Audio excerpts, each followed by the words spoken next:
Are we live? Is it happening? And Johnny, it looks like we're actually live and we didn't get any of that weird echo stuff, but just in case, we're going to get a little bit of this. There we go. And now it's official. It's in the memory banks. You're listening to Cursed Earth Radio. What's up, Dark Judges, Desperados, and dudes in dick-shaped helmets? We're live again after a long absence out in East Meg-ish sort of territory. Not really, but kind of. But here we are. We are here, and it's been a while. We're knocking the dust off right now. I'm shooting a link to the Facebook page. I can't talk. I'm dumb. Cool Johnny Cool. Heavy Metal Kid. Cursed Earth Radio, I guess. Did you not have it's kind of hard to have a spiel ready when we're doing 4 progs. You can't be like, you can't really run down all 4 progs.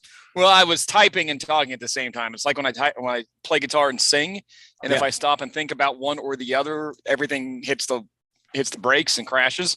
So I was trying to think about 2 things at once, and I fried my memory banks. Absolutely, one of the worst things you can ever do when it comes to like attempting to play a song, sing a song, is start thinking about what your lyrics are. That never ever works. That's happened to me before, where it'll like get in my head that I don't know the lyrics, and almost every single time though, when the song comes in and it's time to sing, I know the lyrics. You kind of go on autopilot. Yeah, I'll get overconfident and cocky and go, I'm doing great, and then I will immediately forget the next verse, which is unforgivable because I wrote the verses and I should have remembered all of this. Yeah, we don't have the excuses of singing other people's songs. So yeah.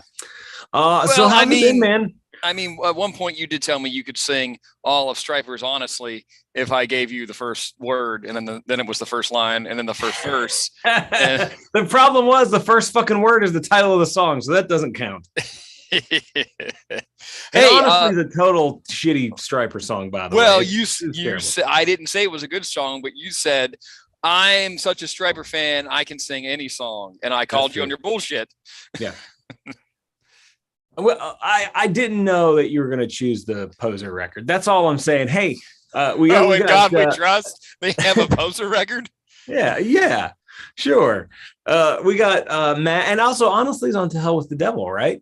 No, that's on In God We Trust. You are a terrible Stryper fan. I think you're wrong. Oh, you're probably right. My brain's like working into half its capacity. I'm pretty sure that To Hell with the Devil has Honestly, and In God We Trust has another sissy song on it, but I can't remember which one. Oh, well, let's see. Keep flapping your dick, Trap. I'll tell you that we have Chelsea and Mac Anorak in the chat. It's nice to see that people show up reporting for duty, even though we've been gone for a number of weeks. Apparently, there's literally nothing else going on. Hey, you're right. It's on Tell the Devil. In God We Trust had, what was that one? Oh, there's a lot of them. I Believe in You. Is that it? Lonely? There were so many not good ones on that record, but there were some real good ones on that record as well. So I won't call it a Poser record anymore. But this is the only Judge Dredd podcast you're going to listen to with talk about Stryper. So there's that. So you went off to another continent. I kind of walked off into the ocean and gave up on social media because it's not good for my head. And I hadn't been back on until it was time to let people know that we were alive. Yeah. And I'm looking at that, and I want to thank Mac Anorak for calling me on my bullshit, because I thought we had 3 progs, but he was in there the first comment and said, nope, it's 4. So yes, you were right. This is like, if you don't know what we're supposed to be reading, this is like a Who Watches the Watchmen kind of thing, because I definitely don't fucking know. I'm just glad that when we finally collapse in on ourselves and this is over, that there are people out there that will take up the mantle and run with it. Somebody will, yeah. But then we'll know more than us and be more organized, and I hope they have a cool Azrael bat suit. I'll tell you, separate themselves out. I was speaking of, our audience and our listeners, I was actually Both of them in the UK for like 2 hours on my way to Italy. And did you stop and visit Jake? I didn't, but I sent him a message and I was like, hey, if I, now that I'm in the UK, I'm assuming that anyone that I, approach, if I just say I know Jake Lynch, that I'll get the VIP treatment. And he said something to the effect of probably not, but it may be a sort of secret greeting in the men's bathroom. So the old Jake Lynch. Yeah. So that didn't work. I actually didn't try it because I didn't even get out of the airport. But I'll tell you what does work. You weren't Johnny, legally allowed out of the airport, from what I heard. Forcefully let out of the airport.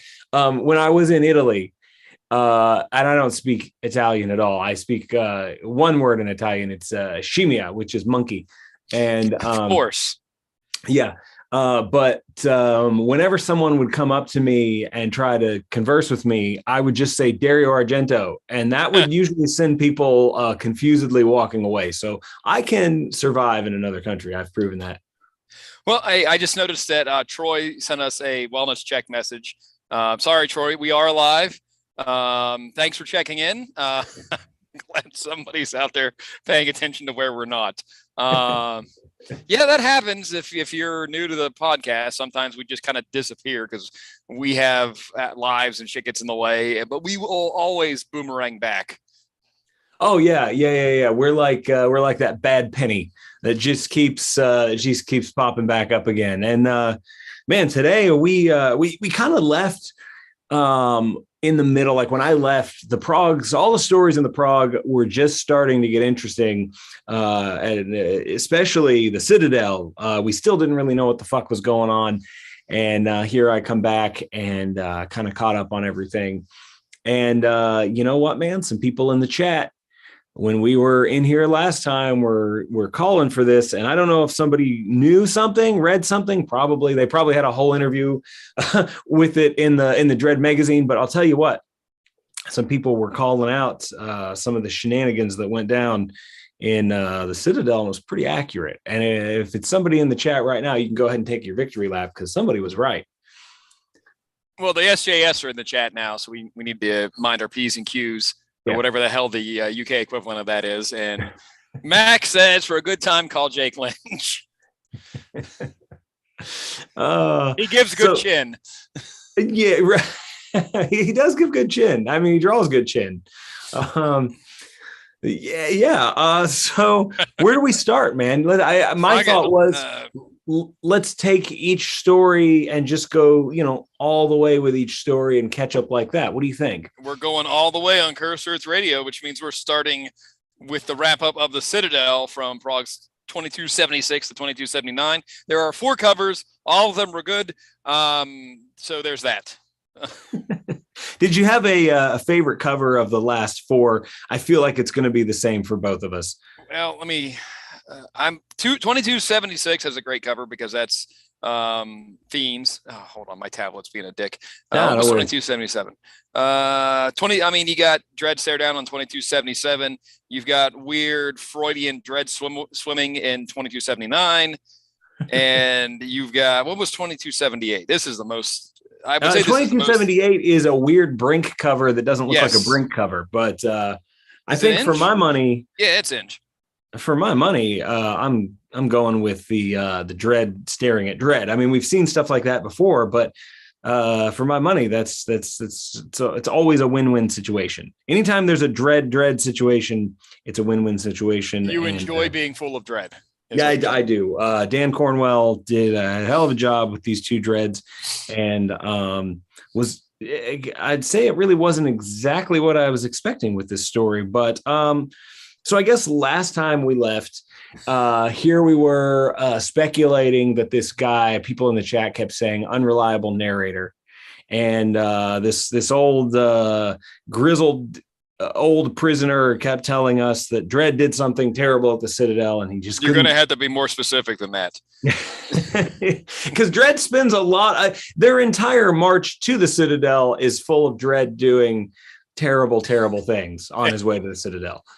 You know, in the analysis of the Citadel story, I got my take on it was it's a lot like the court of social opinion on social media, or public opinion on social media, where they think they have the whole story and that's what they're going to go off of without fact checking it. Yeah. And that's how we got here. If this happened here in 2022 in the United States, it would be televised and people would be calling for Judge Dredd to be written out of the PROGS. Evil Dredd does not deserve to work again, ever Cancel again. Cancel him. Yeah. It's the old, there's two sides to every story. And, you know, Witherton was sure that what he saw was the truth, but he saw what he saw, but he didn't see the whole story. And, you know, then the other side of it too, though, and that's, I think, what's good about this story. You know, I think I had gone in expecting something that was going to change the Dredd universe forever. And when people in the chat were saying, you know, this is not Dredd, there's a different Dredd. I thought, you know, we're going to find this revelation that Dredd was killed and then replaced by a clone by the Justice Department. So I thought that's what was happening. But, you know, when I got done reading this, and we'll talk about, you know, what actually happened, it was similar. But when I got done reading this, you know, if the narrator is anyone at the Justice Department, it's still not reliable. Yeah, because it's always subject to the Justice Department brainwashing. Yeah. So it was kind of interesting trying to figure out, you know, even after it was all said and done, they said that Witherton was crazy. And what happens is he continues the tale, you know, they're marching. Okay. So, and in the chat is saying they told us it would change everything. That's what 2000 AD had said. So here's the thing. I didn't see the repercussions of this changing everything. But then again, here we are, you know, is that the story? Is that the real story? So we don't know. And what ends up happening is Witherton keeps saying that Dredd did something terrible. He marches towards the Citadel doing terrible things. Yeah, so like, once again, you're going to have to be more specific. Right. And he ends up coming face to face, as we already said, with another Dredd. Not the first time. Not the last time. And maybe that's where it goes with the this will change everything. Maybe it's not the last time. Yeah, but we've seen it happen before. Like, this may have very well been the first time, because Rico never wore the Dredd badge. Had his first name on it for some unknown reason that still irks me. But I mean, fucking Kraken wore the Dredd badge. Yeah. The current Judge Rico, I'd almost bet both of my kidneys will at some point wear a Dredd badge. Yeah. You know, it's not unheard of for the Justice Department to put a clone in that badge. Right. Yeah. And so, and the chat's saying it too, is like, what has it changed? You know, I mean, as it stands now, what happens is there's more gore and violence, more collateral damage, more people getting killed. But there's a person there in a Dredd badge who looks like Dredd, who has kind of a pretty flimsy sounding story from the start, right? And it's almost like when Dredd hears the story, he almost kind of no-sold it, right? Mm-hmm. But his bullshit detectors are going off left, right, and center. And yeah, like I said before, the Justice Department has put other clones behind that badge, but there were extenuating circumstances. They never had two Dredds rolling at once. You know, like in Necropolis, Joe had taken a long walk, so they needed that presence on the street to keep creeps in line.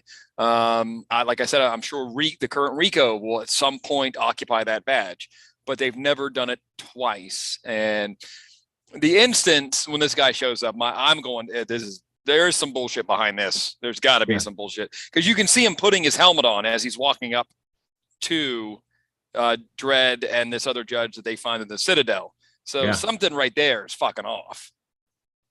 Yeah. There's like weird little signs, and Dredd handles it in a very like internalized sort of way. Even the fact that the guy, you know, and this comes into play later, is like he doesn't and the whole thing was that you know, it's some made up story about how, you know, they thought it would be more efficient to have this guy in a Dredd badge, off-world, wherever the hell he was.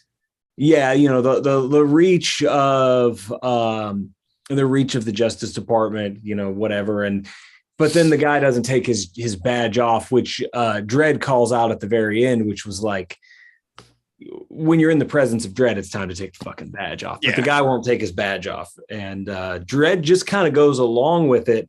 And that's what surprised me, because Dredd acted as if he wasn't surprised. It didn't seem like this was a weird thing to him. We find out why at the end. But I was like, why is there not a big fucking argument happening right now? You know what I mean? It's that old give him enough rope to hang himself. You know, let him dig himself deeper and deeper and deeper until Joe just goes, all right, okay, here's the sum total of what you said that I know I can make stick, and you're bullshit, and get out of here.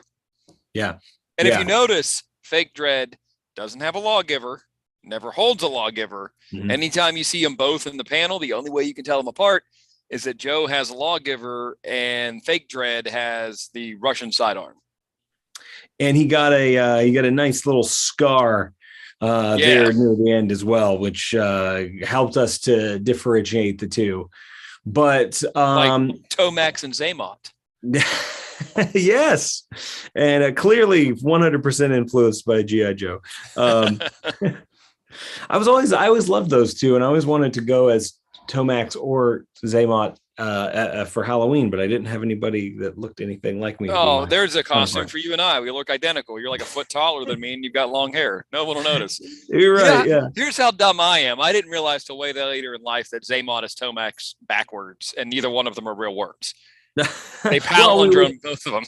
We were children at the time. Even their 2-pack had like mirrors on it, so you could see the reflections. And even then, I didn't put it together. Well, you know, not more than like 3 years ago, I couldn't tell the difference between Judge Hershey and any other female judge. So you don't be too hard on yourself. And read that story, you'd still have trouble. Not my fault, man. It's an art problem. So the big revelation that Whittington says is, you know, that not only were there these two Dredds, one was a clone, one was an officer off world, and Dredd becomes sort of willful and agitated and pushes the other clone into the water in the sewers, and he's eaten by some big godforsaken terrible monstrosity. And it's this thing that, you know, Dredd, it almost to me bordered on this idea of, it took me back, as everything does, to Necropolis, where, you know, did Dredd act too hastily in his judgment of this person? Yeah, I mean, I think we were both waiting for it to happen. Something's going to happen to both of these, and then once Joe figures it out, that's when he pulls the plug. But Whittington doesn't hear the whole conversation or see the whole thing. So he goes on, and like I said earlier, they probably put him in a cube because he wouldn't shut the fuck up about it. And we find out that was part of the reason he was in the cube. The other reason that he was eating people's throats. Yeah, that'll get you in a cube for sure. Yeah. So he tries to eat the priest. Yeah, he gives him the old Mike Tyson treatment. He bites his ear off. But then we get to see Chopra, who was on the Citadel run with Dredd, and she fills in all the blank spaces in Whittington's story and lays it out that, you know, Dredd found out that this other jerk, or figured out this other jerk was a Sov clone, and offed him before he could do more damage, which raises the question, if the Sovs were able to clone Joe, are we going to see more stories that look back on this time and more instances in Dredd's career where there's a story we don't realize that it wasn't, they like retcon it, so it wasn't our Joe that was doing it, and that it was a Sov clone that had somehow got into Meg. And God, please, whatever. please make it canon that the Grant Morrison, the entire Grant Morrison run was Sov Judge, Sov Dread, because that's not my Dread. It's not my Dread. And that's going to be our out. Anytime there's a story where Dread's not acting like Dread, we're going to, Sov clone. That's totally a Sov clone. You know, and maybe that's it. Maybe that is, maybe that's the key to this whole like everything changes sort of thing, is the fact that just the idea that the Sovs all the way back then had a Judge Dredd clone that was pretty accurate, although they couldn't figure out all the lawgiver technology, or couldn't get that locked down for whatever reason. You know, and all of the intel that this judge, and that was the deal, is he was here to gather intel. He had a recording device in his badge, and it's almost like, you know, what information did they gather? That's something we don't know, you know, what information they got from that incident. So yeah, I guess there is the potential for it to change everything. It didn't feel like this big revelation, which what I actually thought was, oh my God, you know, he was going to say at the Citadel, Dredd died. And then they replaced Dredd with a clone, and this has been a clone ever since. And that would have changed everything. And I venture to say some people would have been pretty upset about that. You know, that would have been a really, I guess you can't, when you really think that through, killing Dredd in like a weird retcon that happened all those years ago and saying, yeah, that was the real Dredd. That was the original Dredd, and he's dead. A, that would piss a lot of people off. B, that would be an incredibly fucking ballsy move. But then at the same time, wouldn't it explain a lot? Because the character changed quite a bit and has changed quite a bit. It'd be an easy out, but it'd also be like a Marvel Comics thing, you know, yeah. And that's not how 2080 rolls. Yeah. Yeah. So I guess, I don't know. It was cool, but at the end, I was really expecting the Citadel to be some kind of monumental thing. And what happened at the Citadel to me was not it. It almost felt like it didn't warrant the big, like, what happened at the Citadel, like that kind of big, tense sort of approach that we had to it. It was just like, oh, okay. Agreed. It wasn't the reshuffling of the deck that we were expecting, or the earth-shattering revelation. It was, oh, this is a thing. And but you know, if we don't get more stories that involve Sov Dreads, I'm going to be surprised. Yeah, and this is like, you know, they always do this with Dredd, and it's part of why we love it in the first place. Is they just take like a little chunk of something we forgot that happened years ago, and they bring it back to haunt us. You know, yeah, they're saying Mac in the chat is saying, you know, if the replacement clone would still be the one that we've been reading about for the past 40 years. So why would it even matter? Yeah. Don't believe the hype. Don't believe the hype is what they're saying. Yeah, man. I don't know. When John Wagner comes in, you always go like, oh, fuck, here he's back. He could kill Judge Dredd at any fucking moment. Cause I don't know how long ago, man. I think it was back in 2012, Day of Chaos. I remember reading the John Wagner thing, and he was basically like, yeah, you know, I really thought about killing Dredd in Day of Chaos. And, you know, so if he was thinking about it back then, it's almost like there's a madman behind the fucking wheel anytime John Wagner comes back in. So I think at some point, though, given 2000 AD and how they approach the story versus, like, say, American comics, especially you and I think we're waiting for it. We're waiting for his inevitable demise.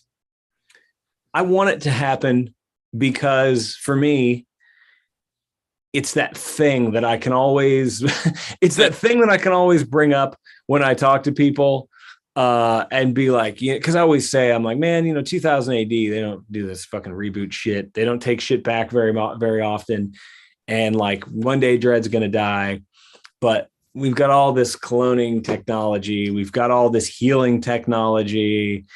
So they can stretch it out as long as they want to, but it would be kind of fucking cool. It would feel kind of amazing to go, oh wow, Judge Dredd is just dead. And like we've been saying, does Rico step in? What do they do? And it goes back to, as much as I've been shitting on Grant Morrison for not doing a good job of Dredd, he did a fantastic job in his Batman run when Bruce was dead. Damian was Batman, and or not Damian. Dick was Batman. Damian was Robin. So I like that sort of thing. It gives you more places to go. Gives you this idea that, oh my God, now here I am trying to live up to this godlike figure from behind this badge. Am I a fraud? All the stuff that Kraken would have had to deal with, and we got to see that, and how the weight of being Dredd just crushed him, And I agree. People in the chat are calling some bullshit on Hershey coming back. Yeah, like anytime you have an event when someone dies, and then you just either have somebody else step into the mantle, somebody take up the badge, or somebody like the clone, it just cheapens it because it removes the finality, But what if Kraken were to come back? What if somebody in the Justice Department pulled a Morton Judd and didn't let him die, almost like Son of Frankenstein, where, oh, my father did this, but I think I can do it better. And wouldn't that be fucking interesting? All of a sudden, fucking Kraken's back, and that would really fuck with Joe. Oh man, I'd be pumped about that. But it would also be one of those things. But Kraken has he's tasted the sweet nectar of the Dark Judges, so he could come back. The thing that I remember thinking, like, holy fuck, like it was a big, like, startling revelation to me at the time, and then it didn't end up being anything, was when I can't remember exactly how it went down, but Cy Judge Anderson was found like hanged. And I remember like it was Judge Dredd finding the body and then just being like, God damn it, and I thought, like, she's fucking dead. Like they just did it like it was nothing. She came back too. Yeah. So, which immediately, like I said, immediately cheapens it. Yeah. Yeah.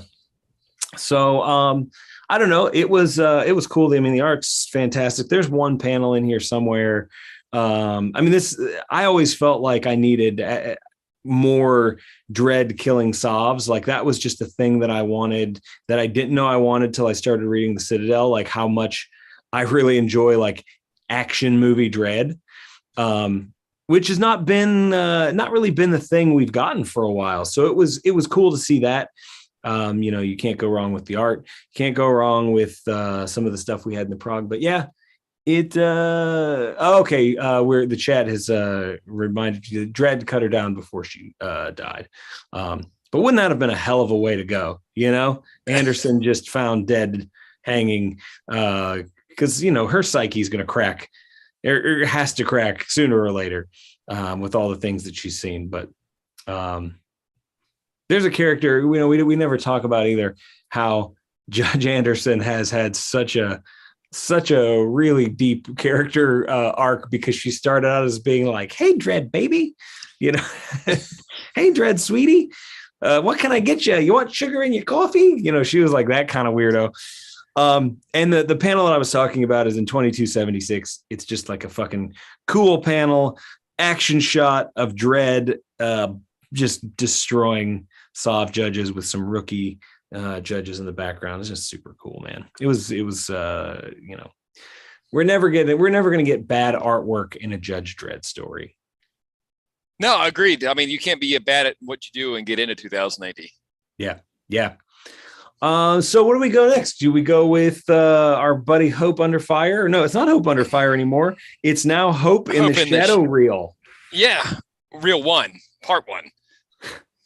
Yeah, I love this, dude. The art is so good. I love the allusions to Boris Karloff, to Bela Lugosi, to and I don't know where the hell we're going. Hope's involved, so obviously there's some paranoia.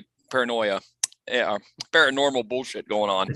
So, and every chapter that came out, I was just like, oh, are we're gonna figure this out yet? Are we gonna leave some breadcrumbs? And we haven't really got to the story yet. We've got a movie set plagued by weird phenomena and otherworldly deaths.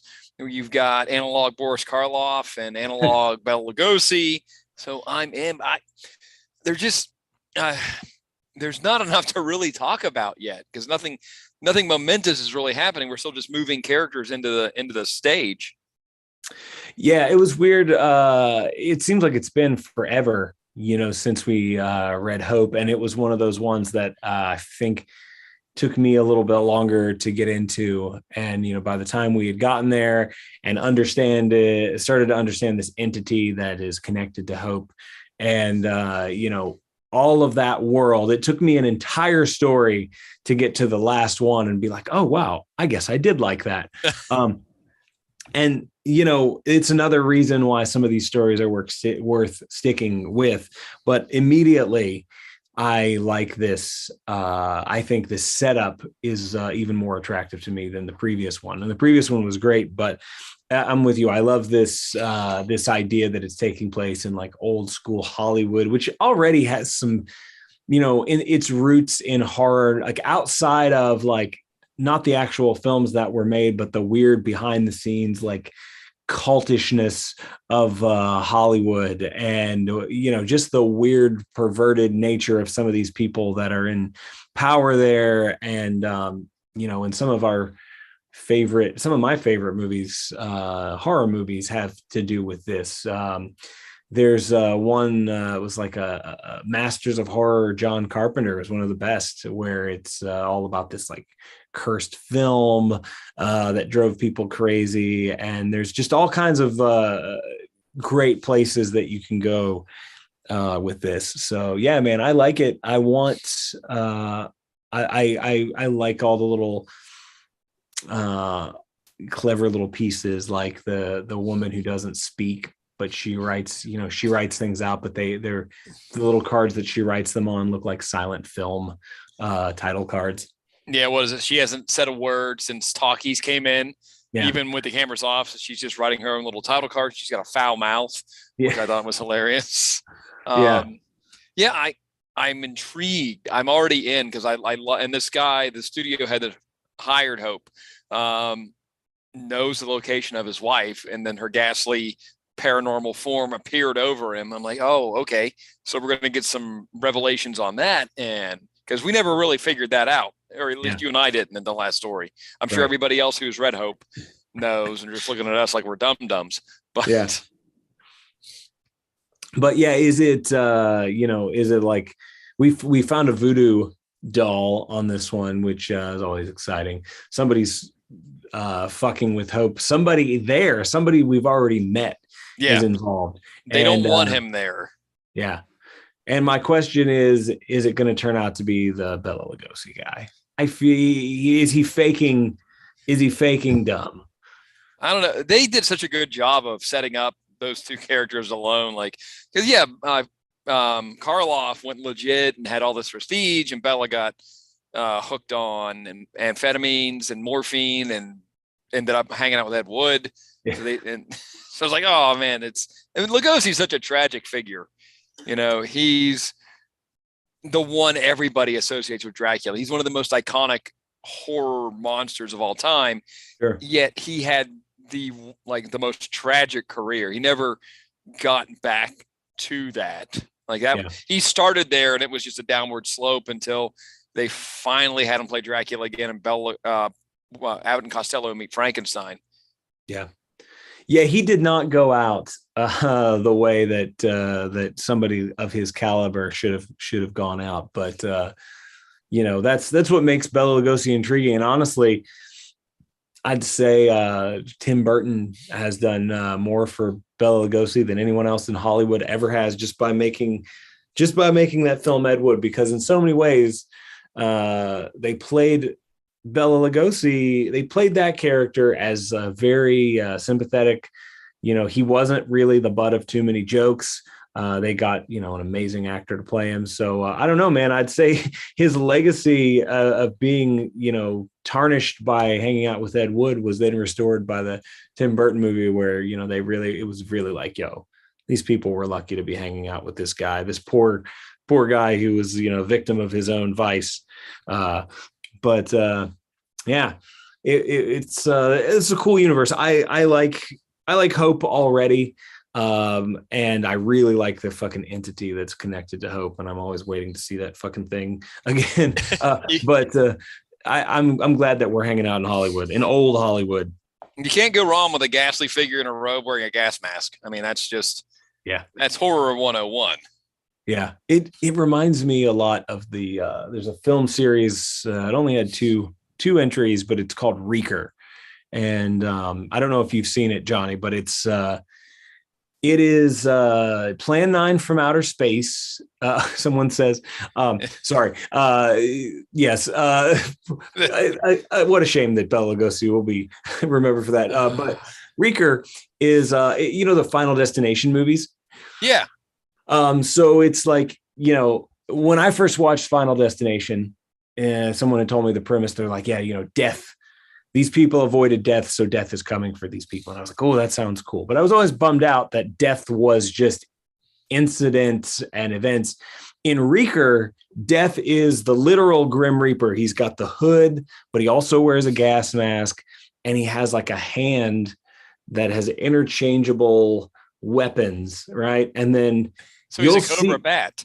He's like a Cobra bat, and you'll see, him kill somebody, but then like in the real world, you kind of understand that their injuries were like related to a car wreck or something. I don't know. It's really fucking cool. So they did Reeker, and I loved it. And I was like, wow, this needs to be sequelized. And then for whatever reason, they released something called No Man's Land. And then in small little titles, The Rise of Reeker. And I didn't understand it because it didn't capitalize on the original. But man, if you like Hope, if you like this weirdness and you haven't seen Reeker and No Man's Land Rise of Reeker, highly recommended movies. I wonder if I just recently signed up for Shudder, which I really regret not doing before. I wonder if that's on here.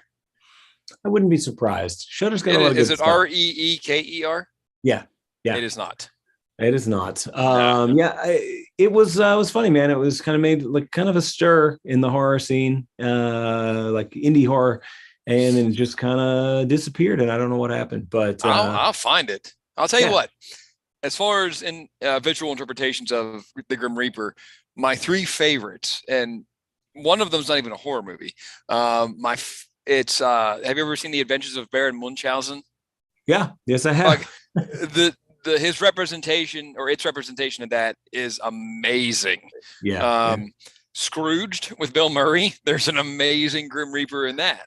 Yeah. Where he gets in the elevator and turns around. And it's just this hulking, smoldering thing. And he opens up the robe and there's lost souls trapped in its rib cage. Yeah. And then in The Frighteners, Peter Jackson's movie, The Frighteners, it's such an amazing, like there's a scene where it's reaching into somebody's heart and because everybody's dying of what they think are heart attacks, but it's actually just this ghost taking the guise of the Grim Reaper and just reaching in and squeezing people's hearts. But those three, I've seen a lot of interpretations of death itself, but those three are just top tier. Yeah, the scarier and more skull-like the Grim Reaper, the better. As much as he is beloved now, the Bill and Ted Bogus Journey Grim Reaper never cut it for me. Oh, that's what I was going to be for Halloween this year. You might be a king or a lowly sweet sweeper, but sooner or later, everyone dances with the Reaper. Oh my God. Or whatever the fuck he says. Anyway, let's go up the butt for intestinauts. Yeah. Oh God, I don't know about intestinauts, man. I fucking loved it. I fucking loved it. It has no right to be as good as it is. Pi Par's art it reminds me so much of Mega City 2, City of Courts, and what's his name that will never come onto our show? Ulysses Fairness. Yeah, Ulysses. It's got a harder edge than Ulysses' art, but it's so overly detailed. I fucking loved every minute of it. And the factor of reading this story about these robots that go at people's butts and help them out, and there's warring factions, and none of it has any right to be as good as this is, but my God, this was so fun. Yeah, I mean, I'm with you, man. Like I am, as I was reading these, in like four chapters, I'm just going like, how did this end up becoming like not just a one shot? Because this is a one shot for sure, but somebody fleshed this thing out enough and did a great job somehow of turning this into a series that I'm assuming we're going to maybe see a lot more of, because we're world building here. We're world building in somebody's intestines. And just the art's got so much personality. These little robots don't need to be this cool, but my God, they are.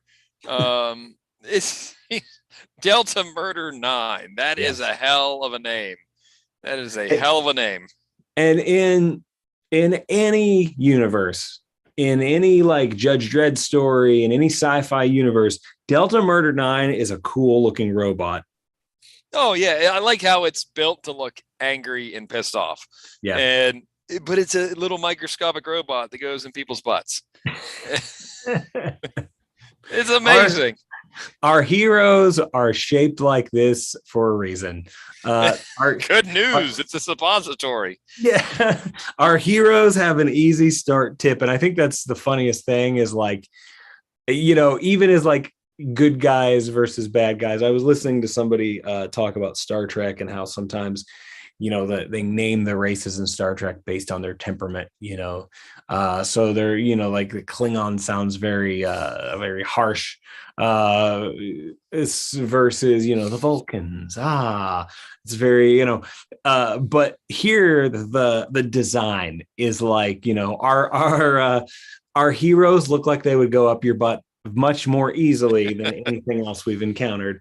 I also love that the what are they called, the tummy friends or the belly friends? Yeah, they're genetically engineered fauna for your gut. They do not look it's like sea monkeys. They do not look anything like they do on the package. They're definitely not smiling little buddies. They look like boogers with eyes. I'm waiting for Hiya Toys once they finish their run with the Dark Judges to get us some intestinal toys. Oh my God. And I think somebody mentioned it, 3A, or maybe you mentioned it. 3A did something that looked almost exactly like the intestinauts. They already did it, and it wasn't a 2000 AD related thing. It was just something that they had designed. But man, they basically, with a paint job, released intestinal. Oh, yeah, that was from the Acid Rain series. Yeah, it was it's very, very close to what you see here. But yeah, I mean, what keeps me in this, I mean, it's just silly. I can't say that I'm invested in the characters, but I enjoy reading it because I like the art. I like the color palette. And I do like when we get these little zoomed out panels and, the stuff that's like, here's the map of, where we've got to go. And there's just so many little details. And, this is like very 2000 AD. I feel like this is very 2000 AD, but specifically, it feels very modern 2000 AD, where they tend to be just kind of throwing things out the fucking window. They're just like, let's get crazy. Like with fucking Saucer Full of Zilk, which, the thing that kept me going with that was definitely the fucking art, because that story was bonkers, and I was ready for it to be over, but I do appreciate that Saucer was in there and that we read. What a world we live in, where the story about the tiny little robots live in your butt is more cogent than Saucer Full of Zilk. Yeah. Well, the concept is more fully realized. I mean, we've all experienced pooping. Everybody poops, Johnny, and everybody's had to take some stomach medicine, and I'd even venture to say everybody's had something up their butt every now and then, whether it's medicinal or otherwise. But it's something we can all definitely get together on as a society. It's a shared experience. Yeah. Sometimes in more ways than others, if you put in the right www dot. And how much money you've got. Yeah. So I don't know. I guess we're coming back pretty soon. and we'll see where things go. But we have a world. I would be thrilled if Intestinauts was a reoccurring series from this point on. I think we're gonna get that. Oh, dude, it has no right to be as good as it is, but here we are. Yeah, I think it's coming back, man. I do think we will see more Intestinauts. And again, I'd love to know how many people out there have really connected with this story, because it's like we're always out here in the dark, except for the people in the chat who always, our 5 or 6 buddies that always come here and chat Dread with us. I don't hear anybody else talking about Intestinauts, but then again, I don't hear anybody else talking about 2000 AD very often either. So. No, and honestly, I'm surprised anybody is in the chat right now, because we went dark. That was probably the longest stretch we've gone dark for and come back. Because I expected there to be tumbleweed and everybody had moved on. They found another 2 idiots to fill the void in their life. No, we're the 2 biggest idiots. You can't find bigger idiots. So let's go to Brink. Let's talk a little bit of Brink. Boy, the unions are weird. Are all unions like this? I love the explanation of this, because when we first encounter the unions, they're in their weird masks doing their weird vaguely sexual ceremonies. I don't think it was vaguely. Yeah, like I said, but there's definitely that fucking music from Eyes Wide Shut fucking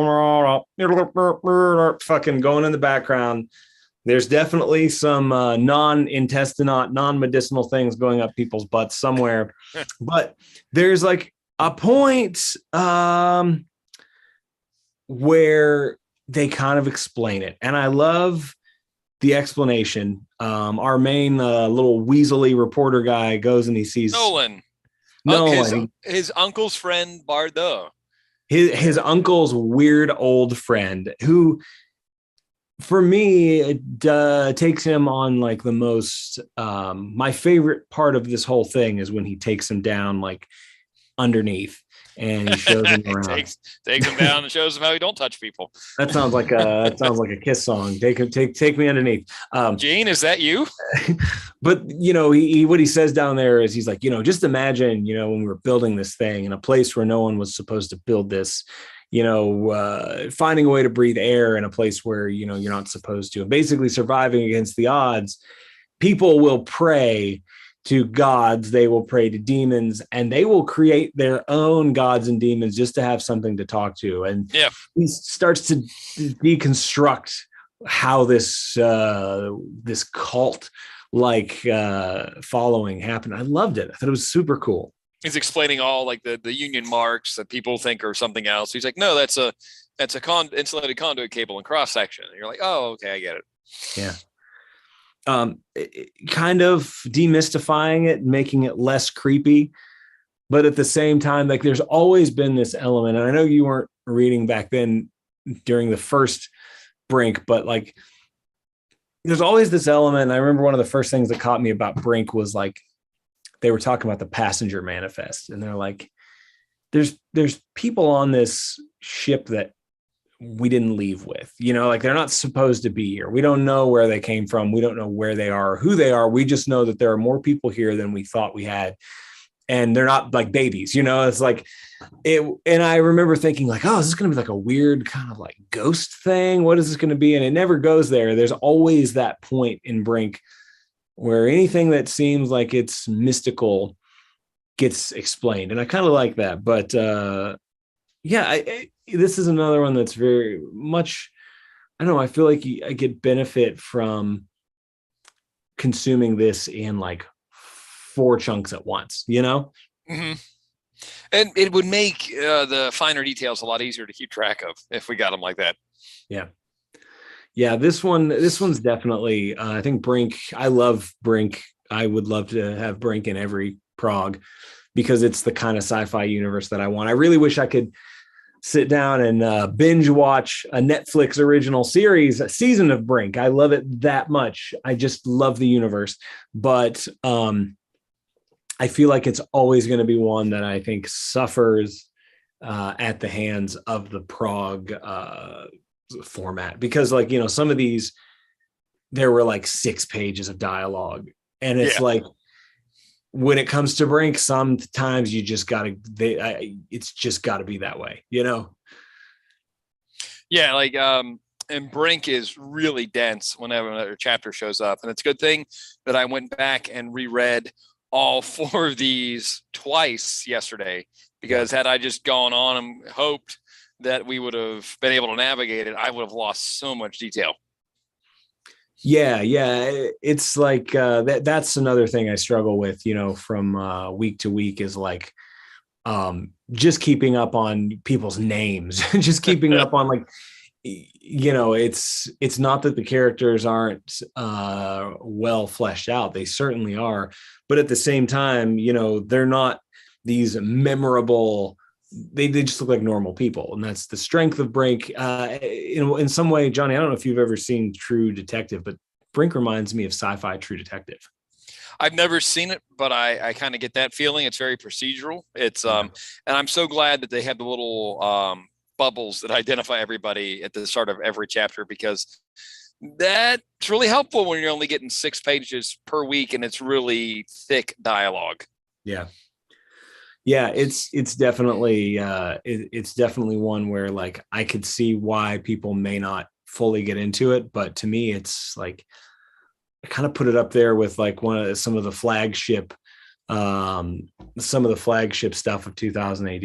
And the chat, Mac in the chat says Brink's a game of chess with pieces methodically put in place and waiting to strike at the right time. And that's really true, because there is this weird little sense of dread that happens. Like, for our main guy, I'm always just like, man, you're fucking chasing down things you shouldn't be chasing down. But you know, at the same time, it's exciting to see how this thing goes. And also, it looks like we're going to get a return of our woman that we followed around, like, for the last entire chapter of Brink. Yeah, Bridget. She was involved at the beginning. She was involved in the shooting.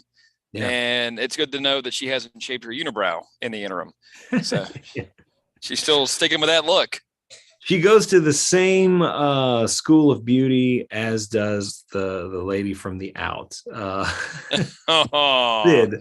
So she'll be back soon. I can't wait to see where the hell that ends up, because we left on a really weird note there.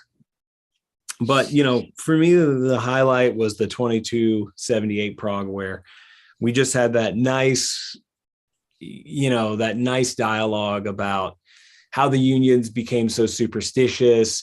And then, like, you know, they were talking about people have to go down there and scrape the dead skin cells. And he, like, basically says, you know, like, we breathe people, you know, like, it's in everything. Like these people, like, it's in, and then, you know, it's like, it's in our food. It's everywhere. And it's a part of us, and the sacrifice that these people have made. And, like, just this idea of, like, humanity floating out there eating itself is kind of, like, strange and interesting. And after weird Uncle's friend Bardot spends all that 2278 explaining everything away, the Union shows up at his house in 2279 acting all weird and drags him off to talk about him talking about whispers to people he shouldn't. Brink is super cool, man. It's so hard to explain to somebody else if you're trying to get somebody into it. Because it just doesn't necessarily sound like a good time, but it really is. And it's like some of the best sci-fi out there. And it makes me want to watch True Detective again. So I don't know. I don't know if there was any little bit of inspiration taken. Not that the stories are anything similar at all, but it's the same deal where, you know, as you watch True Detective, it's very firmly based in reality. So there's like a weird Lovecraftian supernatural element that you never quite buy as being anything more than weird coincidence, you know, but at the same time, it adds this, like, level of creepy. And especially in this, because I think they even used a Lovecraftian title, which I think was with a Whisper in Darkness, which is one of the best H.P. Lovecraft stories out there. So I guess that's a good segue into Fiends of the Eastern Front. Yeah. So we went through a whole lot. Apparently, I found out that Constanta and Baba Yaga have a long-standing rivalry stemming from Constanta taking one of her eyes. And then we find out that our American agent, who we were all kind of digging on, was just a ghost-fueled corpse. Right. Which was a revelation. It was, yeah. I was kind of shocked and jarred a little bit when that happened. I completely understand Baba Yaga being upset at Constanta because he took her eye out and now she's hideous. Well, and she's also got 2 peg legs, so she's not winning any beauty contests, I don't think. Well, the eye really tipped the scales, is what I'm saying. That's what did it, not the 2 peg legs and just looking like, warm meat that's been sitting out for 3 weeks. That is such a weird character. And I had always heard, just, I guess, being a horror movie person and being into horror in general, I had heard that term before, Baba Yaga. I never really knew what it was. And I don't know how faithful this is to the legend of that, but what a fucking weird legend. What a weird creature. And the house with the feet and all this just weird shit. I like this. I like that character. I'm glad that Baba Yaga is part of this story. Well, then we find out that Rasputin has been pulling the strings the whole time. So we're getting in deep into some mystic stuff. Yeah. And man, Rasputin is always a great go-to for shit like this. I mean, ever since, Hellboy, ever since Hammer horror films, man, Rasputin is just this, he's just very intriguing character. And I guess we're actually getting a Rasputin movie, right? I saw is there? Yeah, it seemed to me like it was a little more on the comedy side somehow, but not like a horror thing, but that's what it should be, because there's so much legend and lore of pertaining to Rasputin and his existence and exploration. Yeah, I found, and I don't remember what it was called, but I used to work at a really shitty, it was like, the dollar store. I don't know in the UK if our I believe they have Pound Town over there. I'm not joking. That's a chain. No, they don't. They certainly do. You keep flapping your gums. I'm gonna look it up. Okay, if the UK has a fucking store called Pound Town, I can't believe it. And I guess Baba Yaga and her walking house appear in the new Hellboy reboot. So if it ain't Ron Perlman, yeah, actually, that's fucking weird, man. Because I watched the new Hellboy reboot. Now I didn't give it a really, really dedicated watch, but I really, really liked what I saw. So I need to rewatch that. Here it is, Pound Town, store in Edgware, England. It is open from 10 a.m. on Monday. 516 Kingsbury Road, London, NW9 9AG, United Kingdom. There you go. God. It's a real thing. It's got a Facebook page too. You can go to Pound Town. There's also apparently a place called Poundland, which is just a metaphor for sex here in the United States, guys. I don't know what you guys are doing over there, but that's somebody like me working somewhere going, I wonder what I can get away with. Let me say this also before I get to my story about why I brought up working at a shitty dollar store. There is now. Look. Mm-hmm. It's one of those things where if you're on the committee and nobody brings this fucking shit up, that's somebody was thinking it, but nobody had the balls to say it. But there is a store here in our town. It's a local owned place where they sell used children's clothing. You know what it's called, Johnny? Which I don't. Which one are we talking about? Once Upon a Child. Oh yeah, that's not a good look. There's a store called Once Upon a Child. And am I weird for thinking that that's a weird name? Our NSA agents just flagged our podcast. I'd flag the store. I'm just saying that's a little bit weird to me. But anyway, I guess Poundland shops are everywhere, and the 99p shop in the UK. But there's a store in Japan for the youth called Violence Jackoff. That's fucking awesome. If I'm lying, I'm dying. That's a whole nother deal. Actually been there. Fucking Violence Jackoff. But there's I used to work at a terrible dollar store called D&K, the D&K store. And the D&K store was like the dollar store, but like it was like the 50-cent store. And we would get these DVDs. They were in the little thin cases. Oh They had yeah, shitty artwork, and they were two for $1. those are my favorites. Dude, there are some good stuff, including a 2-pack of the occult history of the SS and the story of Rasputin. And man, that's the best 50 cents you're ever gonna buy. You're ever gonna spend for your entertainment purposes. I have a box set of 3 DVDs on the occult history of the Third Reich. Yeah. Because it's comic book villain shit. How could I not watch that? But I was so excited to find it. And this was back when Best Buy sold physical media. We had gone up to Pittsburgh on a day off, and I found it. And I'd been looking for it. I was like, "Oh, this is awesome!" And I ran up to the cash register and I said, "I need to buy this." And then I remember what day it was. It was Martin Luther King Jr. Day here in the States, and I got this giant box with a swastika on it. And I look up, my cashier's a black lady, and I went, "Oh boy." Not even going to try to explain it. Just ring it up. Yep. You were like, "You see, ma'am." Nope, didn't even bother. And were you bald at that time? No, I still had hair at that time. But okay. You can tell when somebody's already formed an opinion and there's no point. Yeah, right. There was just bring me up. We're never going to see each other again. So form whatever negative opinion you need of me, and just let me go research the occult history of the Third Reich. So apparently in the UK, the word nonce is a term for pedo kitty fiddlers. And so we're talking about nonce upon a child. Oh, I'm glad we have this global reach and use it for this. That's true. They know not what they do when they named this place. Oh, or they did, and it's just there's a red flag from the get-go. And I'll also say this, Johnny, and this will make me sound like a bad person, but I don't think I'm a bad person for picking up on like things that are like, hey, you know what? Somebody could make fun of your organization about that. I just think that I'm hyper aware because I grew up in the 80s where you would think, well, I don't want to name my kids something weird. They'll make fun of them, right? Well, we had a kid on our block named James.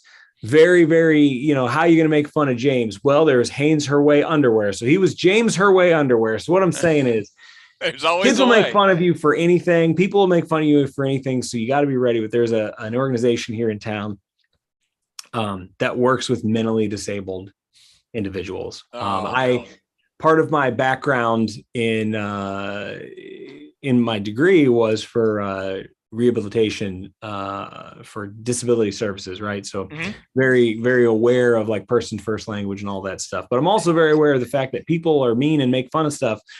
And I couldn't help but notice when I'm walking across campus one day, there is a flyer for Transitional Rehabilitation Development Incorporated with a large group of developmentally disabled individuals wearing their T-shirts, standing and posing.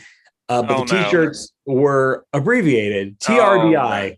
So you have a whole group of people standing there with shirts that say tardy on them. And I was like, did nobody at the fucking business meeting bring this up? Was everybody too embarrassed to say this? Because now you have this flyer and it's atrocious that this has gotten out somehow. That the corporate let this get through. I don't know how it happened. No, geez. But there should be somebody employed in all organizations, and their sole job should be to figure out how whatever message we're trying to send can be misconstrued. Yes. There should be somebody there. That should be like the brakes so they can hit it and go, nope, here's why. Yeah, 100%. I totally agree. And it should be us because we're good at this stuff. I mean, you make a point. We're looking for it already. Yeah. So there you go. I like this. I'm ready to be done. I'm ready for something new though. But this is my least favorite in the prog, and it's not because it's bad. It's just because I think it's just not what I'm looking for in the progs right now. But I do like this, and I do think the artwork's good, and it's got a big time Hellboy vibe. Could very easily cross right over if they were ever inclined to do so. I mean, technically, I think Hellboy's got a Fiends of the Eastern Front vibe because I think Fiends happen first. Oh, yeah. Very, very likely. I would love to see Diabolics and Fiends crossover. I feel like that could happen. Oh, man, where's that at? Yeah. Man, yeah. I wonder how Salvatore's doing. I wonder if he's found his pizzle yet. His pizzle still no work. I don't know. I think I may have seen it at the Mutter Museum last time I was in Philadelphia. Oh my God. Yo, when I was in Italy, I visited a church made of bones and skulls. Oh, I've always wanted to go there. Yeah. It was amazing. And I thought of Salvatore the whole time. It's a buffet. Yeah. Right. Yeah. That's it for Fiends of the Eastern Front, man. So that leaves us. There was the future shock about the mouse, and it turns out man is the worst animal. I don't know if you wanted to talk about that or not. Yeah, I thought we should at least hit on it because I didn't understand it, how this mouse said he had been alive for thousands of years. Was he just talking about his kind? I kind of thought that maybe his understanding of time meant he was around for that long, but not actual time. But it felt to him in his small size that he had been around forever.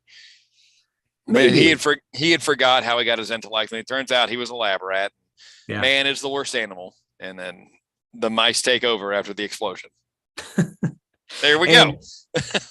Yeah, the end. The best thing that I got from this, the best thing, and I'm not underscoring this because it may have been the best thing in the whole prog, is that the final page is ready and waiting to be an album cover for any modern thrash metal band, with this big mushroom cloud full of screaming skull faces and the mice in the foreground. I mean, that is, I want to start a thrash metal band just so that I can use this as our cover. I mean, I'm sure there's various analogs out there because that's a pretty good solid trope. Yeah. But yeah, it was good. It was just like, I don't know. I was like, wait, the mouse has been around for thousands of years. I don't know what the fuck's going on, but it was a fine 3-pager. Which leads us to this Wednesday's prog, which is the all ages again. Oh man. Yeah. Wow. Well, that's a way to really, really bring things down, Johnny. Well, I mean, we got to do it. It's there. We can't disappear for another month. No, we got to do the all ages prog. And as we've said before, the all ages prog has gotten significantly cooler with Pandora Perfect, and I believe even Department K. Department K. Yeah. So I don't know. I used to dread the all ages prog, but now there's there. I didn't even see what I did there, but I did, didn't I? I definitely look forward more to the all ages prog. I don't know if I've just fucking Stockholm syndrome at this point, but I don't know. It definitely Stockholm syndrome, but it has gotten better since that first time we did one. We were both kind of belly aching our way through it. Yeah. And I'll be honest with you. There are a lot of stories that I love in the prog, the regular progs, that I've never searched the internet to see where I could purchase art from. I have done so for the Pandora Perfect. So that says something, man. It compelled me enough to go like, hey, I want to own a piece of this. I didn't buy any yet, but one day. You got all that artwork from Survival Geeks you showed me. No, you must have me confused. Hey, the art for Survival Geeks was fine. It was not the problem for me. It was everything else. It was the actual story was the problem. Yeah. And again, not even that it was not well written. It was just not well written for me. I don't like The Big Bang Theory or anything about Survival Geeks. It is not for me. That's how I knew my parents and I knew my parents and I had vastly different senses of humor. I like the more dark and absurdist stuff, and they like, Jeff Foxworthy stuff. And my dad became enamored with The Big Bang Theory. And I was like, really? And he goes, you don't think this is funny? And I said, no, I'd rather get a root canal than watch this. And every Wednesday night I turn over to AEW, and before it comes on, they're running Big Bang Theory, and I'll catch like 10 minutes of it and go, it's got to be something for everybody, I guess. But, yes. I'm much more the, Monty Python, Patton Oswalt, Kyle Kinane, just the Mitch Hedberg kind of grim, dark gallows humor, or the just blatant absurdity of Python. Those guys are all Oxford and Cambridge educated, and you needed an education that good to be that absurdly silly. Mm-hmm. Yeah. And, there's nothing worse than having sitcom comedy shoved in your face when all you want to do is watch dudes roll around in their underwear. Man, I don't know if you've been watching, but bookings getting kind of suspect. I have not. I just basically dropped off the face of the earth for a good little while. So I'm getting back into everything that I was involved in, and it's taken a while, but I'm getting there. I did go to see a movie. I went to see The Northman the other day. So, did you wear your Burzum shirt? No, I did, however, wear my hair down in support of the Viking culture. Oh man, that's going to be the seed that launches this big public revolution of out of shape dudes wanting to be Vikings. Yeah. That's true, man. There's a very certain type of guy that both of us have seen at every metal show who is the jock wearing the Hammer of Thor necklace, and you're just like, oh no, please no. You're that, and I can't, man. I can't. I saw the trailer for it. I think it was in front of the Batman, and I was like, oh, that looks kind of cool. I like period piece movies, but then I was like, oh, that's gonna be the new Bible for modern Vikings. But as movies go, it's a beautiful movie, fantastic movie. If you like The Green Knight, but you wanted action, it's that. And I will say this, I've not gotten stronger Conan the Barbarian vibes from a movie before, like the original Conan with James Earl Jones. If you wish that there were more of that, there is. It's called The Northman. But I need Schwarzenegger hacking people to shreds. That's... I'd love to see him do a King Conan movie at this point, just an old grizzled Conan, one final adventure. But he's got the old grizzled part. Certainly, he's got that down. But we're gonna get the Expandables 4. Oh my god. So I believe that's it for these past 4 weeks, man. Thanks for listening and for sticking with us. Please do us a favor and share Cursed Earth Radio and just say, hey, you like stupid people talking about cool things? Because I realized we don't have the word Judge Dredd anywhere in our titles here on YouTube. And I'm going to go fix that because I think there's a lot of Judge Dredd people that have no idea they're missing the greatest Judge Dredd podcast of all time. If there are Judge Dredd people that don't know that Cursed Earth Radio is a Judge Dredd podcast, I don't know if I want them listening. No. That's the thing, though. If you go to YouTube, let me tell you about the algorithm there, John. If you go to YouTube and you type in Judge Dredd podcast, Cursed Earth Radio is not going to come up. So with a K and a V. Yeah, right. Yeah. the podcast underground recorded in the Necro style. I think we're still a little too good for Necro sound podcast. Oh God. Well, I guess we'll be back next week with an all ages prog. God help us all. Let's hope this Pandora perfect. 3 days. Well, next week. I have to say next week. Are we going on Wednesday? We should let everybody know now. Oh yeah, we're going on Wednesday as always. Never changes. Yeah. Never is altered. I unpinned that from the Facebook page when I logged in today because Lord knows when. Well, I mean, you can't hold me going on vacation against me. Pin it back up there, motherfucker. I'll see everybody next Wednesday, come hell or high water. That's one of my favorite Poison songs. It's good to be back. So I guess good to be back. Until Wednesday, I'm Cool Johnny Cool. Hey, and this is Heavy Metal Kid and Wiener.